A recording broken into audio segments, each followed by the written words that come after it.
Hello అండి. Welcome to my YouTube channel. ఈ రోజుల్లో ఆడవాళ్ళు జాబ్ చేస్తుర్రు, ఇంటిని చూసుకుంటుర్రు, అన్నీ మేనేజ్ చేసుకుంటుర్రు. హ్యాట్స్ ఆఫ్ అసలు వాళ్ళకి. ఇంకా కొంతమందేమో ఇంట్లోనే ఉండి ఏం చేయట్లేదని ఫీల్ అవుతూ ఉంటారు.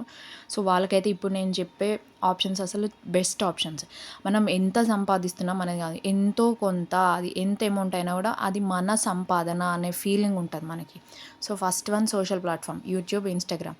దీంట్లో మనం యూట్యూబ్ ఛానల్ ఉన్న వాళ్ళకి కంటెంట్ రాసివ్వడమా, లేదా మీరే ఓన్ ఛానల్‌గా పెట్టి డెవలప్ చేసుకోవడమా అనేది చూసుకోవచ్చు. ఇన్‌స్టాగ్రామ్ చాలామంది మ్యాథ్ ట్రిక్స్ పెట్టుకోవడమా, హ్యాండ్ క్రాఫ్ట్ చేయడమా, సారీ కుచ్చులని వాళ్ళకొచ్చిన ఏదో ఒక టాలెంట్‌ని బయట పెట్టి దాన్ని మనీ ఎర్న్ చేసుకోవడానికి యూజ్ చేసుకుంటుండ్రు. సో, టైలరింగ్ మనకు తెలుసు ఒక బ్లౌజు, ఒక డ్రెస్ స్టిచ్ చేయడానికి ఎంత తీసుకుంటారు, ఎంత కాస్ట్ అని. ఇదైతే బెస్ట్ బిజినెస్ మనం కొంచెం టైలరింగ్ నేర్చుకుంటే. అండ్ ట్యూషన్ దీనికైతే నేర్చుకోవాల్సిన అవసరం కూడా లేదు. ఎందుకంటే మనకు ఆల్రెడీ తెలిసిన చదువునే పిల్లలకి చెప్తే సరిపోతది. పేరెంట్స్ పిల్లలు వాళ్ళ మాట వినట్లేదని చాలామంది ట్యూషన్ పెట్టిస్తున్నారు. ఇదైతే బెస్ట్ ఆప్షన్ నాకు తెలిసి. కొంచెం టైం పడతది. మనం కొంచెం కష్టపడాలి. కొంచెం పేషెన్స్ ఉంటే మాత్రం కంపల్సరీ సక్సెస్ అవుతాం. మనం సంపాదించే అమౌంట్ ఎక్కువ, తక్కువ అనేది కాదు. దాంతోని మనకి ఓకే నేను ఎర్న్ చేస్తున్నా అనే ఒక కాన్ఫిడెన్స్ బిల్డ్ అయితది. సెల్ఫ్ సాటిస్ఫాక్షన్ అనేది ఉంటది మనకు. అది చాలు గదా! మీరేమంటారో మీ ఒపీనియన్ కామెంట్ చేయండి.